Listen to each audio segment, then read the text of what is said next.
I'm starting out kind of in a worst case scenario here. My opponent on me in side control, my arms are killed here. I want to get my arms into position so I can start to work an escape. Okay, my opponent's tight, he's got his head down here like this. So I'm going to use some momentum to bump him and get my arms in place. I'm going to bring my legs up in the air and start, I can make them nice and heavy like this. My shoulder under his armpit, as I swing my legs, my shoulder bumps him and creates the space for this hand to come in front here, okay?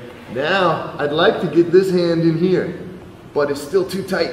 So I can either press on Mike's head with one hand, if I need, I can even bring this one here to back up, and I'm going to shoulder walk back, stretching this space out, stretching his arm out.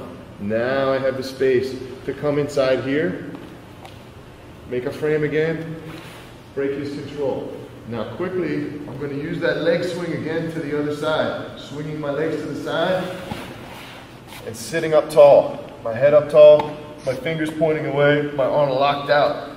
I've got my collar tied right in here, his collarbone, cupping the back of his head. The more that Mike tries to drive into me here, take me down, hugging my waist, he's going to just run right into this barrier. I'm going to be able to stay tall.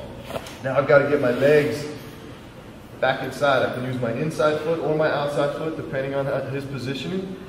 Catching him inside the legs, I'm going to push with my collar tie as I straighten my legs out. Turn to face him. Now I'm going to come right into my sitting guard and start to attack with a sweep. Makes the butterfly recovery possible, it allows you to transition right from defense into offense because you're never conceding, putting your back on the ground. You're always sitting up to attack, and it turns positions that are usually thought of as scrambles into actual, jiu-jitsu positions where you have multiple options and you're feeling comfortable. And it's not talked about all that much in the jiu-jitsu world. People talk about Marcelo's north-south choke and his, back attacks and his X-guard and things like that. Nobody talks about his amazing escapes and his amazing recoveries and things like that. Maybe because you don't see him on defense too much, in competition.